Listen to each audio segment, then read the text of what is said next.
Nie ma sprzedaży, nie ma produktów, nie ma startupu. Często jest tak, że startupy rzeczywiście zaczynają od tego swojego super pomysłu, tego idealnego rozwiązania na problemy klientów. Na początku oczywiście im się tak wydaje, tak?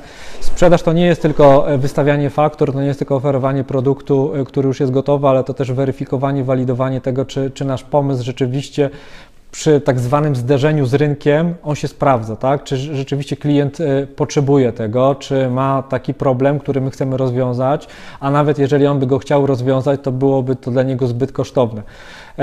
Pracujemy ze startupami w taki sposób, że pomagamy im zrozumieć, że produkt musi wyjść dalej, to znaczy musi być ta twarda weryfikacja, nie tylko kiedy znajomi, koledzy mówią super, wymyśliłeś, masz startup, bo też pojawia się pewna pejoratywność w ogóle startupów w Polsce, ja tak to zauważam.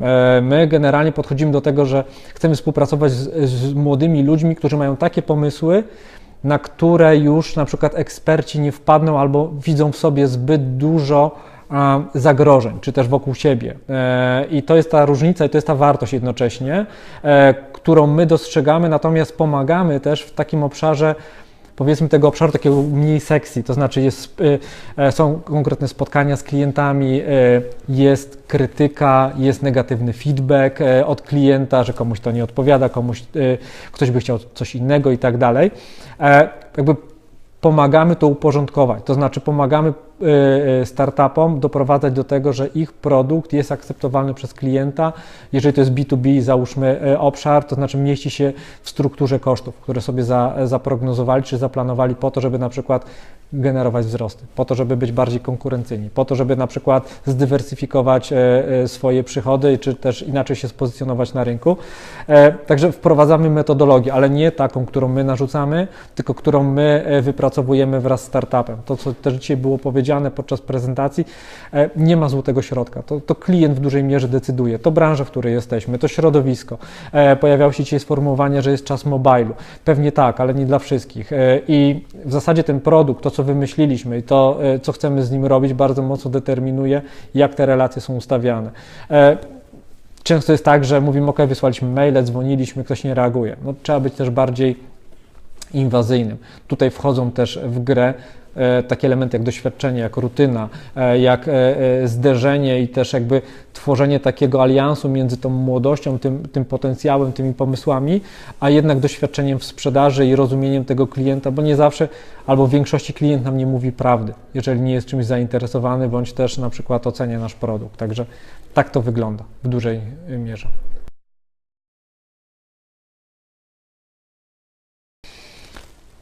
Jest takie nijakie, to znaczy są firmy, które rzeczywiście rozwijają, rozumieją biznes, rozumieją klientów, ale są tacy, którzy po prostu coś sobie wymyślili, myślą, że zawojują świat, natomiast nic więcej w tym nie robią, nie mają kompetencji, nie chcą korzystać z rad innych. Wydaje mi się, że takie miejsce jak to dzisiejsze jest doskonałą platformą do tego, żeby też zweryfikować, w którym się miejscu jest. Także wydaje mi się, że jakby na Śląsku nie jest inaczej niż w pozostałej części Polski.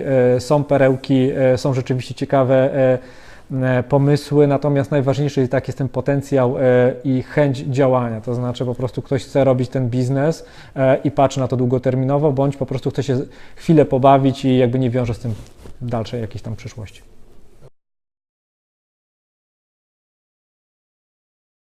Czy jest tak, że akurat ja mam takie doświadczenie i wprowadzałem taką metodologię w kilku organizacjach, dzieliliśmy to na kilka etapów. Pierwsze to jest w ogóle analiza rynku.